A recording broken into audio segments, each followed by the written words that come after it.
태초의 베레시트, 우리가 태초라는 단어는 시작 안에 또는 머리를 둔 집의 완성, 이런 의미를 살펴보고 있습니다.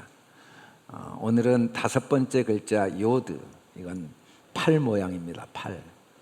팔 모양의 글자가 10번째 단어 요드, 히브리어로 10번째 단어인데 손을 의미하기도 하고 또 일을 의미하기도 하고 행동을 의미하기도 합니다. 일하심이란 뜻도 있고 하게함이란 의미들을 갖고 있는 단어 5번째 단어 요드. 베레시트 태초라는 단어의 5번째 단어 요드는 세상과 삶의 원리를 우리에게 가르쳐 주는, 증거하는 말씀입니다. 원리는 기본이 되는 이치나 법칙, 언제든지 적용이 되는 이치나 법칙이 원리입니다. 세상에는 자연 원리가 있고 또 생태계의 원리가 있고 우주의 원리가 있고 생명의 원리가 있고 또 삶과 죽음의 원리가 다 있습니다. 우리 삶에 일어나는 다양한 사건들의 모습이 완전한 절대적인 법칙 없이 일어나는 것처럼 보일 수는 있지만 사실은 완전한 법칙이 있다는 걸 오늘 말씀에서 우리에게 증거하고 있습니다. 그 법칙이 내 눈에 안 보일 수도 있고 내가 받아들여지지 않아서 공감을 못할 수도 있지만 그럼에도 불구하고 변하지 않는 법칙이 분명히 있다는 걸 오늘 말씀이 가르쳐주고 있습니다. 도대체 어떤 법칙인가? 이 세상은 하나님의 일하심의 법칙이 항상 변하지 않고 있다는 겁니다. 두 번째는 하나님의 일하심은 증거가 있어요. 증거. 반드시 일하심으로 인해 결과가 나타납니다. 세상은 어떤 법칙을 우리에게 증거하고 있냐면 하나님의 일하심을 증거하고 있고 그 증거로 뭔가가 존재하고 있습니다. 우주가 존재하고 우리 삶이 존재하고 있고 역사가 존재하고 시간과 공간이 존재하는 이유, 이게 다 있게 된 이유가 뭐냐면 하나님의 일하심으로 인하여 생긴 결과라는 거죠. 이 요드라는 단어가 요드와 바브와 달렛이라는 세 단어를 결합해서 요드라고 읽는데 이 단어는 어떤 법칙을 우리에게 가르쳐 주냐면 일하심으로 있게 되고 또 하게 하신다는 거예요. 하나님은 일하셔서 있게 하실 뿐 아니라 하게 하시는 분이다. 이런 법칙은 변하지 않는 법칙으로 존재하고 있음을 이 베레시트라는 단어의 5번째 글자가 우리에게 증거하고 있습니다. 하나님은 어떻게 일하시는가? 예수님이 내 아버지께서 일하시니까 나도 지금까지 일한다. 하나님은 일을 하시는 분이 돼요. 예수님이 증거하시는 하나님은 일. 예수님은 또 하나님이 다 먹이시는데요. 우리는 우리가 먹이고 우리 자녀를 우리가 먹인 건 사실인데 또 뭐 짐승들도 새들도 어미가 먹이고 자기들이 먹는 게 사실인데 예수님이 하신 말씀에 절대 변하지 않는 가장 기본 법칙, 근본 법칙은 하나님이 먹이신대요. 또 하나님이 입히신대요. 하나님이 다 입히시고 먹이시고 하나님이 이런 일을 하신다고 그래요. 근데 이런 일을 어느 정도 열심히 하시냐면 졸지 않아요. 주무시지 않아요. 하나님이 이런 일들을 한순간도 멈추지 않고 하신다는 거예요. 왜냐하면 하나님은 영으로 하시기 때문에 가능하죠. 만약에 육체로 한다면 어떻게 모든 사람을 먹이시고 모든 걸 입히시고 항상 일하실 수 있겠어요? 지금까지 항상 영원히 일하실 수 있겠어요? 근데 하나님은 영으로 일하시니까. 그래서 우리는 이 법칙이 안 보일 수가 있어요. 그 일은 하나님이 안 하신 것 같아. 그 사건은 하나님이 하신 일이 아닌 것 같아 라고 우리는 우리 법칙대로 판단하고 평가할 수는 있는데 그럼에도 불구하고 이 요드라는 단어는 하나님의 영이 다 하시고 계신다는 거죠. 하나님이 다 일하시는 거예요. 하나님이 안 하시는 일이 없다는 걸 이 태초의 베레시트에서 우리에게 분명히 증거하고 있습니다. 뿐만 아니라 하나님은 이 모든 일하심으로 존재하는 모든 만물과 삶의 그 사건과 역사에 영으로 일하시되 누구를 통해 일하시냐면 하나님의 형상대로 만들어진 사람을 통해 일하게 하신다는 거죠. 우리는 수없이 많은 일을 해왔고 지금도 하고 있고 앞으로도 할 겁니다. 직업도 다양하고 또 나라도 다르고 시대도 다르고 내용도 너무 다양해요. 우리가 볼 때 어떤 일은 유익한 일이고 어떤 일은 무익한 일이고 어떤 일은 선한 일이고 어떤 일은 악한 일이에요. 어떤 일은 두고 기억하고 싶은 일이고 어떤 일은 절대로 기억하고 싶지 않는 일들이 있는 건 사실입니다. 그래서 사람들은 다양한 일들을 해왔는데 알고 보니까 하나님이 다 하게 하신 것이 확실하다는 법칙은 바꿀 수가 없어요. 하나님이 사람들에게 결국 하시는 일은 충만하고 정복하고 다스리는 일을 하게 하셨는데 절대로 이 법칙이 받아들여지지 않을 수가 있어요. 나는 충만한 적이 없습니다. 나는 다스린 적이 없어요. 나는 정복한 적이 없다고요. 그 사람은 충만한 삶을 산 적이 없어요. 그 사람은 다스린 적이 없어요.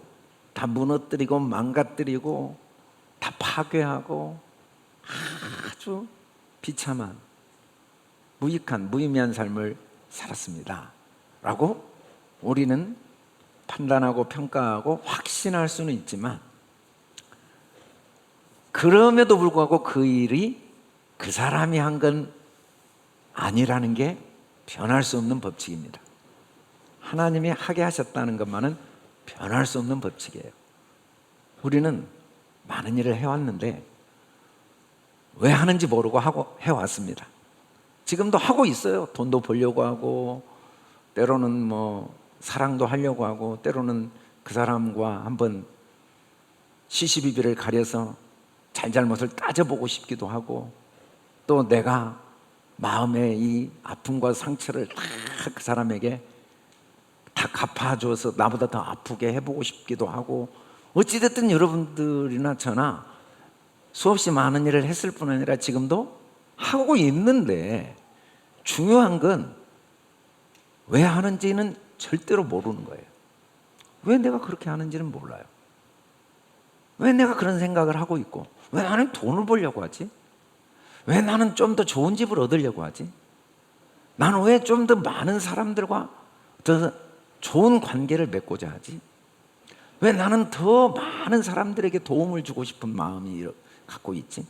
왜 나는 그 사람과는 절대 관계를 맺기를 원치 않고 그 사람을 꼭 마음에서 끊고 그 사람이 잘못되기를 바라는 마음을 갖고 그 마음이 이루어지도록 뭔가 내가 방법을 찾지?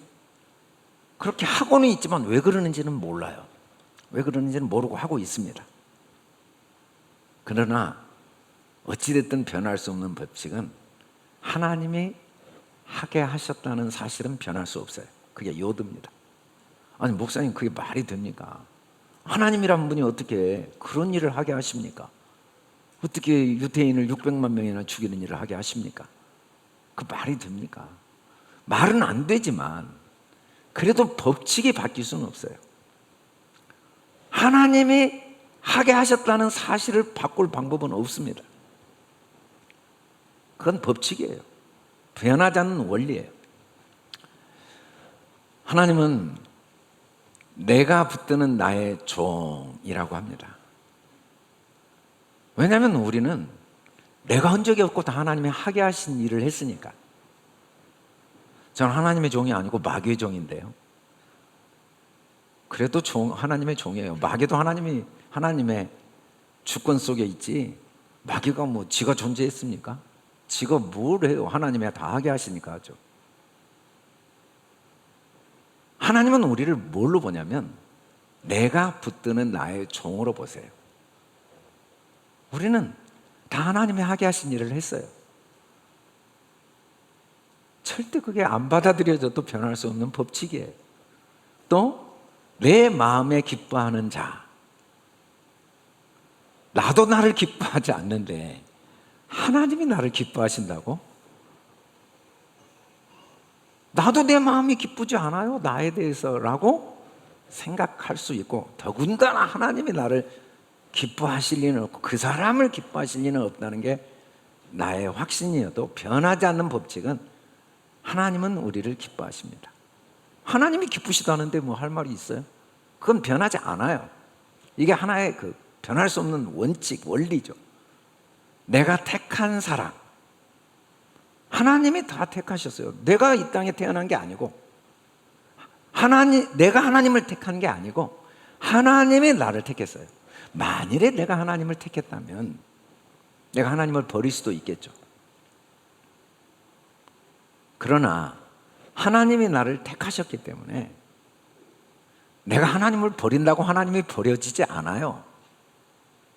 택하신 분이 하나님이에요. 수없이 많은 사람들이 하나님을 버립니다. 그건 보이는 법칙이에요. 변하지 않는 법칙은 아니에요. 수없이 많은 사람들이 하나님을 비웃고 조롱합니다. 그리고 하나님 없이 삽니다. 그건 자기 생각이지 하나님 없이 살아온 적도 없고 살 수도 없고 사라지지도 않아요.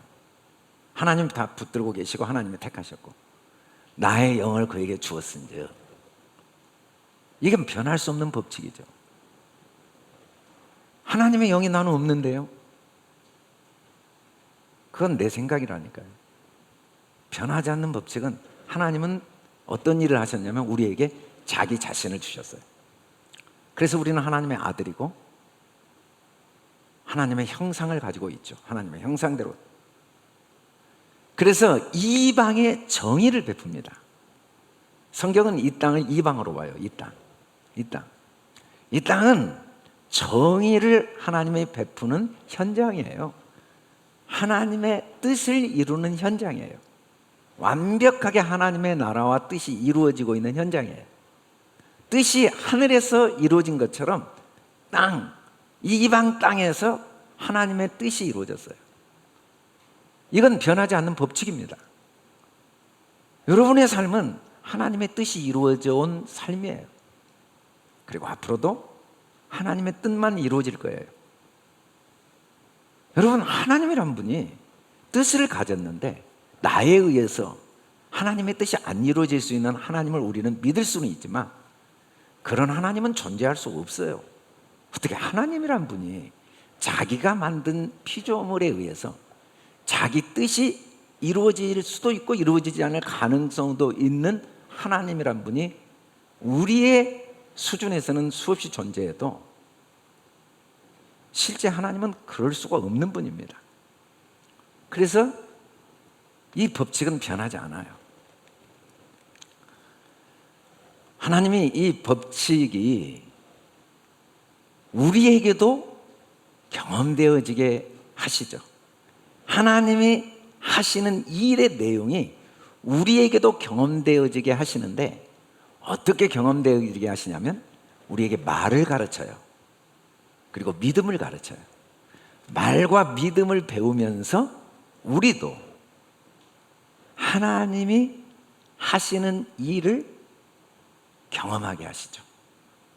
그게 하나님의 영이거든요. 짐승과 어떤 피조물에게도 말과 믿음이 없어요. 그러나 사람에게는 말이 있고 믿음이 있죠. 이 말과 믿음을 통해 하나님의 일을 함께 경험하고 즐거워하게 합니다. 그는 외치지 아니하며 목소리를 높이지 아니하며 그 소리를 거리에 들리게 하지 아니하며. 여러분, 하나님이 하게 하시는 일은 절대 소리가 들리지 않아요. 절대 외치지 않아요. 왜? 하나님이 하게 하시는 일은 나한테밖에 말하게 하시지 않으니까. 그게 하나님이 하시는 일의 원리예요. 법칙이에요. 하나님은 내가 나한테 말하게 하는 게 전부예요. 왜 우리가 사람이 서로 만났는가? 왜 부부가 만나서 결혼을 하고 자녀를 낳고 또 자녀들은 이 땅에 태어나서 자라가면서 학교를 가고 또 사회를 만들고 나라를 만들고 직업을 갖고 이런 삶을 사냐면 나에게 뭘 말해야 되는지를 가르쳐주는 도구들이에요. 내가 나한테 어떻게 말해야 되는지를 하나하나 가르쳐주시는 하나님의 선물이에요. 부부 생활하면서 내가 나한테 말하는 법을 하나님이 깨닫게 하세요. 사회생활하면서 내가 나한테 말하게 하는 법을 깨닫게 하세요. 왜냐하면 내 영이 전부니까. 그게 진짜 나니까. 내 영이 전부니까. 하나님이 하시는 일은 진짜 그 일입니다. 나머지 일은 다 도구예요. 여러분, 우리가 하는 진짜 일은 내가 나한테 어떻게 말하는가를 배우는 거예요. 그 말을 하는 걸 배우면 내가 누구인지를 알게 되는데 나는 꺾어질 수 없다는 걸 알아요. 영이 나니까. 어떻게 꺾어져요? 나는 꺼질 수 없다는 걸 알게 돼요. 하나님은 절대로 우리가 꺾어지지 않게 하십니다.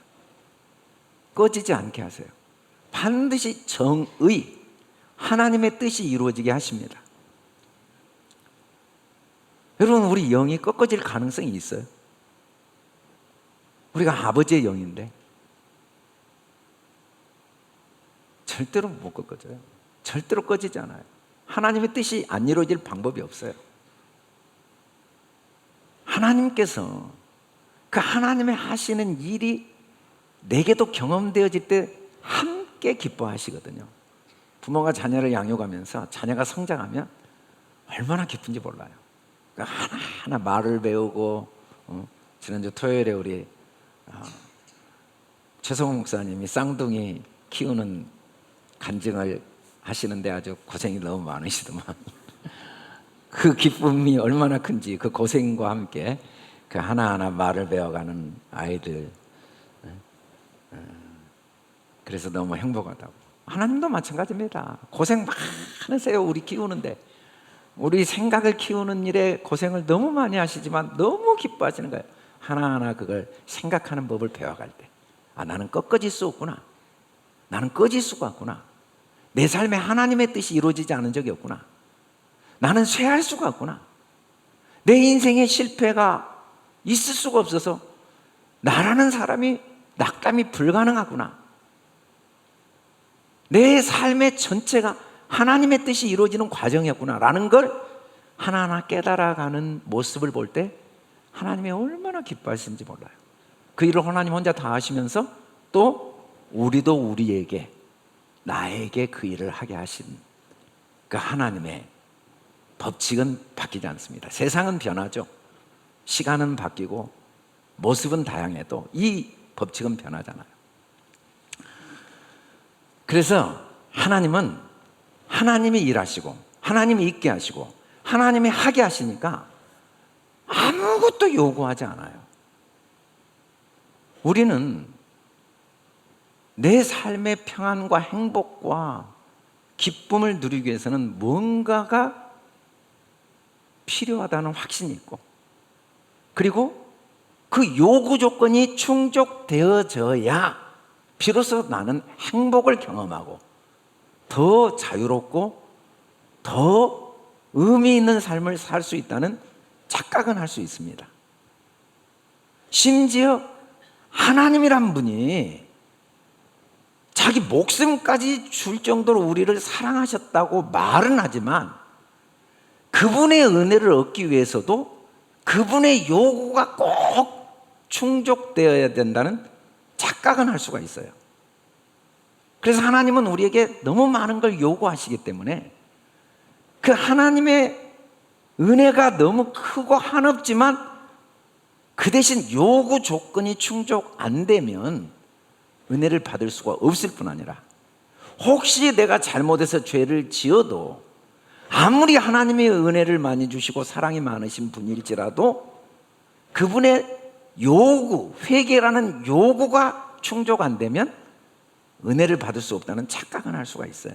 왜냐하면 성경에 보니까 내 계명을 지키는 자에게 천대까지 은혜를 베푼다 라고 요구하시니까 계명을 지키라고.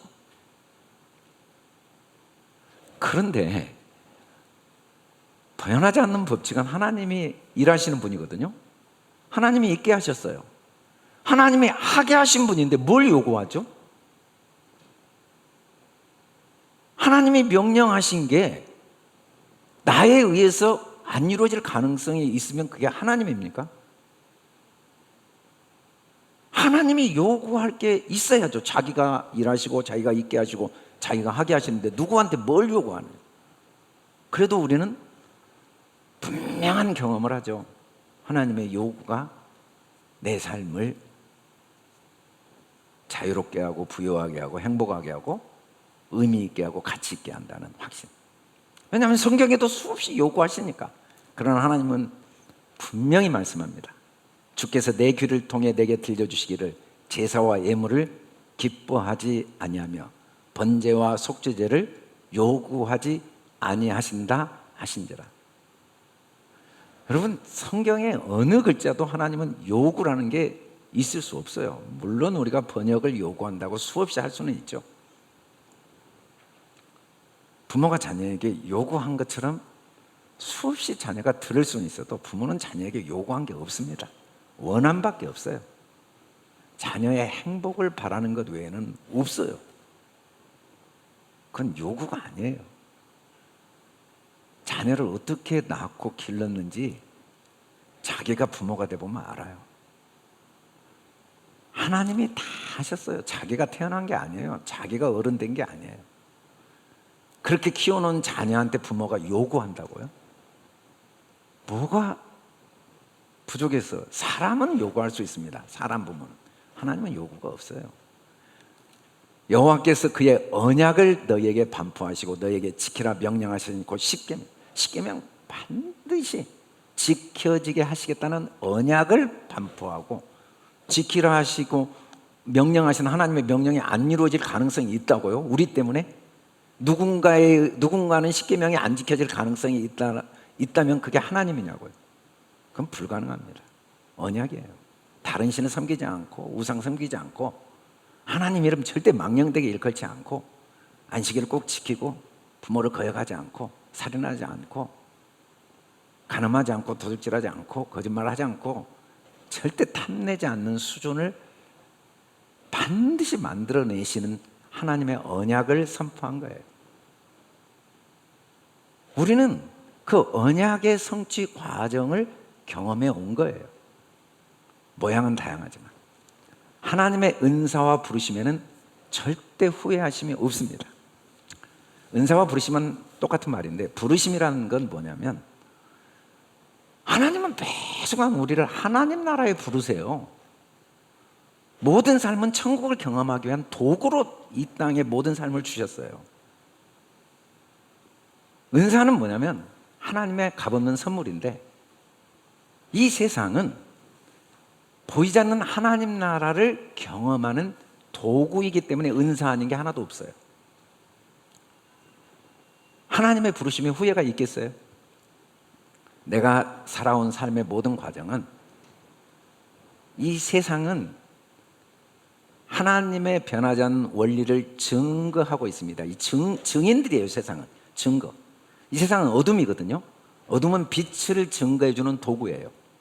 이 세상은 하나님 나라를 증거해주는 도구예요. 보이지 않는. 은사는 다양합니다. 어떤 사람은 가난하게 태어나요. 어떤 사람은 부자로 태어나요. 어떤 사람은 삶의 과정 속에서 다툼과 갈등과 이혼과 상처와 아픔을 겪어요. 어떤 사람은 사이좋게 살면서 평안하고 또 다른 사람들과 사이가 좋게 살아올 수 있어요.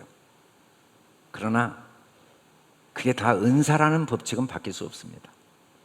그게 다 하나님 나라로 부르시는 도구라는 사실이 바뀔 수는 없고 그게 다 하나님이 일하셨다는 사실이 바뀌어질 수는 없어요. 보이지 않는 법칙은 절대 못 바꿔요. 사람들이 생각할 때 그게 뭔 은사입니까? 아니 노예로 팔려간 게 뭐가 은사고 돌에 맞아 죽은 게 무슨 은사고, 바벨론 포로로 끌려간 게 무슨 은사입니까? 눈알이 뽑혀서 끌려갔는데 그게 무슨 사랑이고, 그게 무슨 은사입니까? 그게 무슨 부르심입니까? 라고 확신할 수는 있어도 법칙이 바뀔 수는 없어요. 세상의 법칙은 바뀌지 않습니다. 하나님의 법칙을 누가 바꿔요? 그게 다 은사라는 걸 누가 바꾸냐고요? 그게 다 부르심이라는 걸. 다 보이지 않는 하나님 나라를 알게 하는데 꼭 필요한 과정이어서 경험하게 하셨다는 걸 누가 바꾸느냐고요. 하나님의 은사와 부르심에 후회가 있을 수 있어요? 불가능해요. 하나님은 결국은 모든 요구가 이루어지게 우리를 도우십니다. 계속 도우세요. 계속 도우십니다.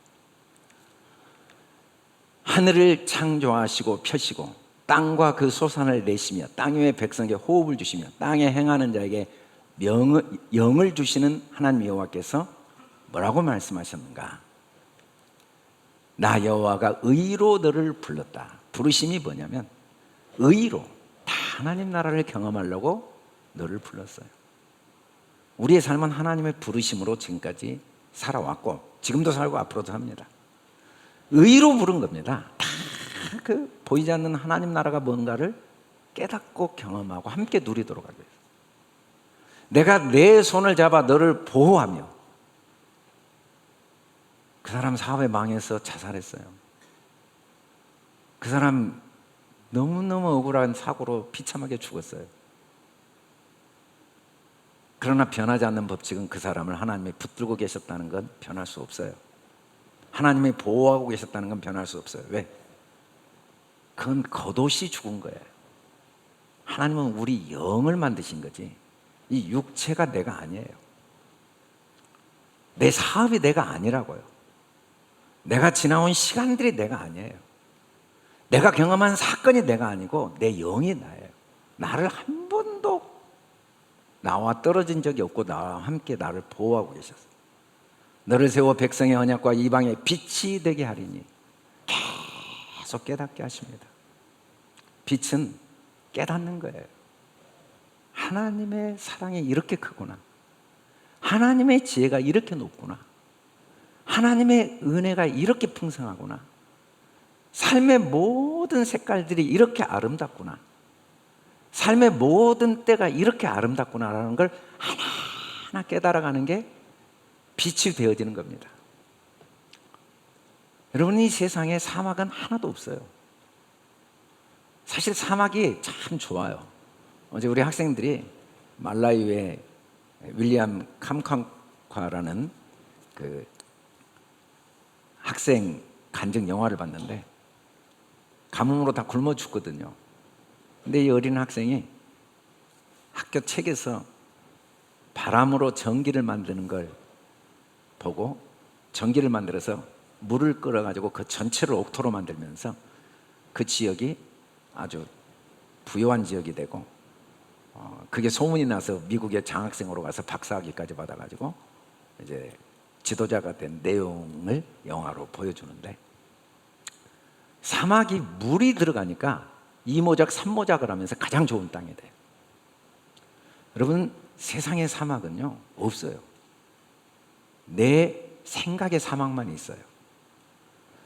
내 생각의 사막이 어떠한가를 가르쳐준 게 세상의 사막이에요. 근데 우리 사막이 너무 좋아요. 여기에 진리의 말씀이 들어갈 때마다 하나님의 나라가 경험되어지거든요. 그때 진짜 행복을 맛보고, 그때 진짜 자유를 맛보고, 그때 진짜 평안을 맛봐요. 결국은 내 배에서 생수가 흘러넘치는데, 그게 무슨 생수냐면 말씀을, 진리를 깨닫는 생수가 내 생각의 사막, 우리 생각은 사막과 광야거든요. 보이는 대로 보니까, 말씀이 없으니까, 진리가 없으니까. 이 사건들은 메마른 내 생각에 물을 대주는 도구예요. 사건이 없으면 진리를 못 깨달아요. 생각을 안 해요. 고난이 없고 아픔이 없으면 올바른 생각을 배울 기회가 없고, 보이는 육체대로 생각하면서 시간을 허비하게 되니까 하나님은 여러 사건을 통해 우리 생각을 도우시죠. 생각. 그래서 눈이 밝아집니다. 영의 눈이 밝아지고 마음의 어떤 문제도 나를 평안과 자유와 행복과 부여를 빼앗지 못하게 계속 우리를 도와가세요. 그리고 또 다른 사람들도 주어진 환경, 상황 모든 걸 은사로 볼 수 있도록 도와줘요. 그게 감방에서 나오게 한 겁니다.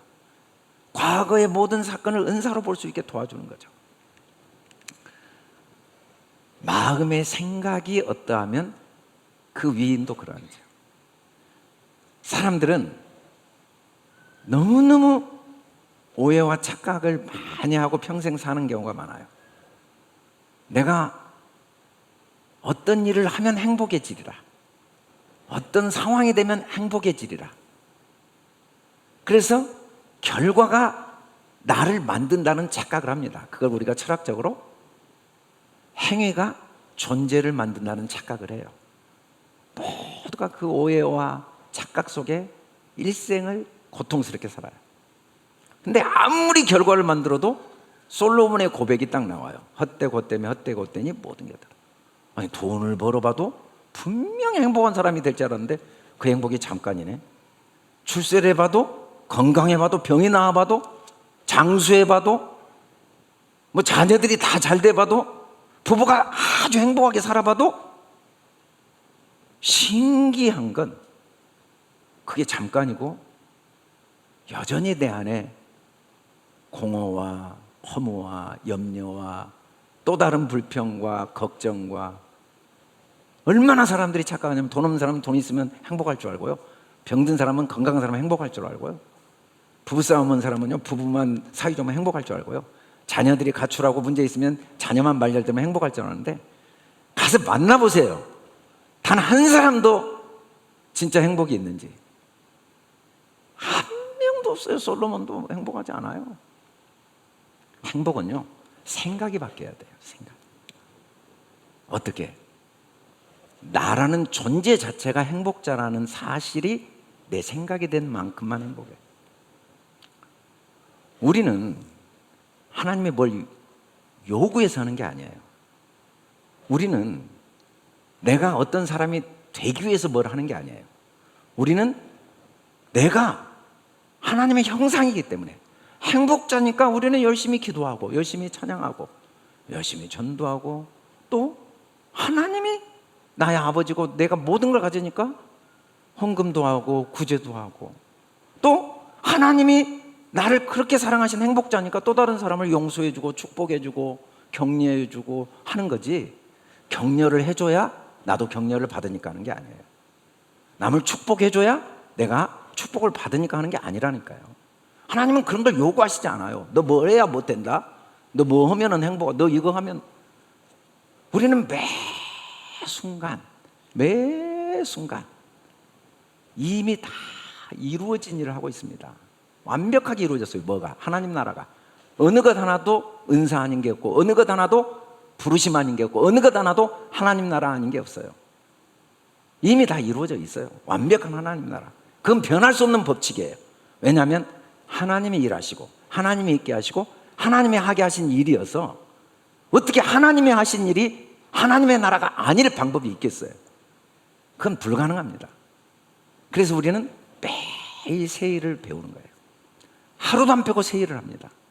여러분, 어제 내가 지나온 시간을 창조를 했는데 오늘은 또 다르게 창조를 하는 거예요. 매일 새로 창조. 어제 지난 날에 10% 감사했는데 오늘 지난 날에 그 사건을 20% 감사하고, 매일매일 과거를 현재 새로 창조하고, 매일매일 모든 사람을 내가 새로 창조하고, 매일매일 모든 사건을 내가 새로 창조할 기회로 주어진 거예요. 너무 행복자니까. 또 다른 행복을 매일 선택하고 경험하는 기회가 삶이지, 삶은 아무 의미가 없어요. 잘못된 것도 하나도 없고 잘된 것도 없고 그냥 사건이에요. 우리가 보기에 그건 나쁜 사건이고, 우리가 보기에 그건 잘된 사건이고, 우리가 보기에 그건 성공한 사건이고, 우리가 보기에 그건 실패한 사건이지, 그건 우리 생각이고 하나님께는 다 은사예요. 그래서 오늘 내가 그걸 다시 창조하는 거예요. 새 일을. 아, 이것도 이런 사랑이 있구나, 이것도 이런 하나님의 은혜가 있구나, 이 아픔도 이런 하나님의 선물이구나. 이 실패를 통해 하나님이 이런 또 은혜를 깨닫게 하는구나 하고 매일 새 일을 행하는 하루하루로 우리는 살아왔고 살아가고 있죠. 물론 새 일을 매일 후회를 창조하면서 살아온 사람도 있어요. 매일 후회를 창조하며 살아온 삶도 하나님의 뜻이 안 이루어질 수는 없습니다. 그것마저도 하나님은 그걸 통해 우리를 또 다른 은혜의 자리로 인도하세요. 결국은 하나님이 우리를 계속 인도하시는 그 법칙은 새 노래를 부르는 거예요. 땅 끝에서부터 찬송하리라. 땅 끝은 뭐냐면 내 생각이 새 노래. 아, 이게 은사구나. 이게 하나님의 부르심이구나. 이걸 통해 하나님 나라를 경험하게 하시는 하나님의 선한 뜻이구나 라는 것이 깨달아지지 않는 생각을 땅이라고 해요. 땅 끝까지라는 건 삶의 모든 시간과 사건과 공간과 모든 게 새 노래로, 하나님의 은사로, 하나님의 부르심으로 하나하나 깨달아질 때까지 우리를 계속 하게 하십니다. 그래서 광야에서, 우리 생각은 광야죠. 말씀이 없으니까, 물이 없으니까. 그래서 불평하고 낙심하고 불안해하고 두려워하고 후회하고. 그런데 더 물이 부어지면서 더 노래하고 더 즐거워하고 더 기뻐하고 더 찬양하고 매일매일 어제보다 더 기뻐하고 어제보다 더 찬양하고 어제보다 더 감사하고 어제보다 더 마음이 부요하고 더 자유롭고, 그래서 모든 사건과 상황을 사랑으로 보고 소망으로 보고 귀하게 보고 축복하고 이해하고 격려해주고 내게 어제보다 더 많이 나눠주고 가진 게 너무 많아서 더 많이 베풀고 더 많이 섬기고. 우리는 뭘 해야 뭐가 돼서 하는 게 아닙니다. 우리는 기도해야 복을 받아서 기도하는 게 아니에요. 우리는 찬양해야 하나님의 은혜를 받아 찬양하는 게 아니에요. 우리는 내가 어느 것 하나도 하나님의 사랑과 은혜가 이루어진 과정이 아닌 걸 알았기 때문에 찬양하지 않을 수가 없고 기도하지 않을 수가 없고 기뻐하지 않을 수가 없고 예배하지 않을 수가 없고 사랑하지 않을 수가 용서하지 않을 수가 없는 거예요. 우리는 매일 내가 누구인가를 잊어버렸는데 다시 기억하는 기회로 여러 사건들을 하나님이 주신 겁니다. 사건이 없으면 또 잊어버려요. 뭘 해야 내가 뭐가 된 줄 알아요. 하나님이 뭘 요구하신다고 착각을 해요.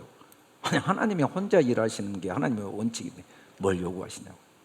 그래서 만일 누가 말하려면 하나님이 말씀하시는 것 같이 하고 누가 봉사하면 하나님이 공급하시는 힘으로 하는 거예요. 여러분, 하나님이 안 하신 게 하나도 없다는 걸 베드로전서에서 사도 베드로는 꼭 기억하기를 원합니다. 너무 갑바도기아 성도들이 비참하게 죽었어요. 사자밥이 되죠. 화형당하죠. 너무 죽었어요. 너무 비참해요. 그러나 베드로가 말하고자 하는 건 어느 것 하나가 하나님이 안 하신 일이 있겠냐? 하나님이 말씀하시지 않은 게 있겠냐? 그것이 다 은사 아닐 수가 있겠냐? 그게 다 부르심 아닐 수가 있겠냐? 다 지나온 사건도 내가 한 것 같지만 하나님이 하게 하신 거니까 그걸 통해 부르심을 배워. 그걸 통해 하나님의 은혜를 배워. 그걸 통해 하나님의 사랑을 배워. 다 하나님이 하신 일이야. 그 아픔과 그 상처, 그 연약함, 그 실패를 통해 하나님의 은사가 뭔가를 깨닫고 다 하나님이 하신 일로 인정해. 네가 하는 게 아니라 하나님이 다 하셨어. 네가 사는 게 아니라 하나님이 다 사시니까 항상 더 희망을 갖고 더 기뻐하고 더 자유롭고 더 부요하고 더 행복하게 살아.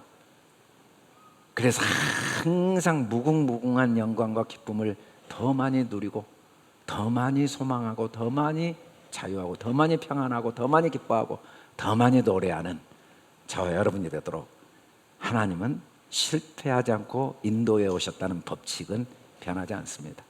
앞으로도 그렇게 인도하십니다. 이 한 주도 그 은혜를 누릴 수 있기를 주님의 이름으로 축원합니다. 이 시간에는